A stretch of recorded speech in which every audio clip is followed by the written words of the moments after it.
कुछ लोग पार्टी को मैं ज्यादा नहीं कहना चाहता, लेकिन मैं निवेदन करता हूं कि पार्टी में रहकर पार्टी के प्रति पार्टी से दूर भागने का काम करने वाले लोगों से सावधान रहने की आवश्यकता है। कांग्रेस से बीजेपी के हुए रामनिवास रावत के इस भाषण की भाषा को समझने के लिए ग्वालियर चंबल की सियासत के उन पन्नों को पलटना होगा जब दल बदल का एक लंबा चौड़ा ग्रंथ चरणबद्ध तरीके से लिखा गया था।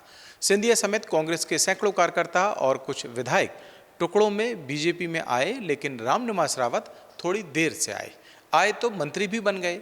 6 महीने के भीतर चुनाव कराने की अनिवार्यता न होती तो बीजेपी इमरती गिरिराज जैसे और नेताओं की तरह कांग्रेस छोड़ मंत्री कैटेगरी में डालकर उन्हें भी पूरे 5 साल तक मंत्री बनाकर रखती।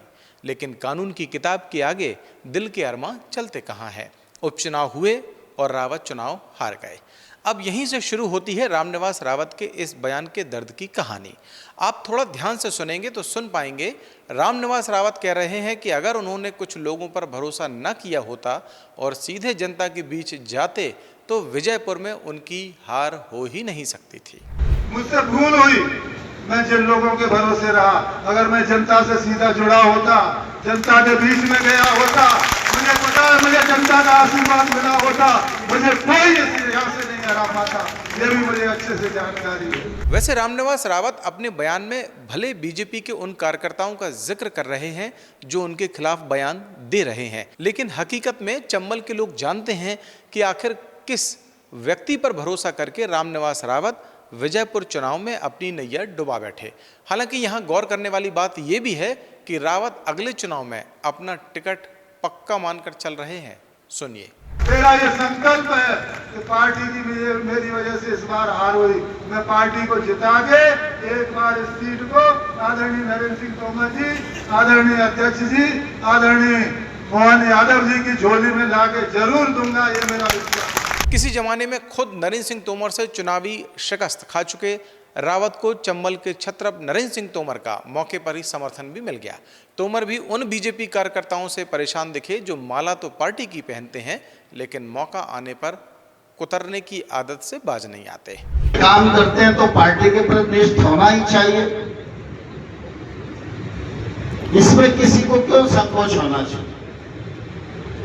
अरे भाई मान लो पार्टी में हमें कोई चीज नहीं पोसा रही और हमको पार्टी का विरोध करना है तो दड़ेआम करो ना। मतलब हम पार्टी में भी रहेंगे, पार्टी की माला भी पहनेंगे, पार्टी की प्रतिष्ठा भी पाएंगे और जब जरूरत पड़ेगी तो हम उतरने का काम भी करेंगे। ये नहीं होना चाहिए। वैसे ग्वालियर चंबल वाले इस बयान के मायने भी समझ रहे हैं कि आखिर तोमर यहाँ किन कार्यकर्ताओं की बात कर रहे हैं। नहीं तो मजाल कि ग्वालियर में कोई नरेंद्र सिंह तोमर के रहते हुए माला बीजेपी की पहने और काम किसी और के लिए करे।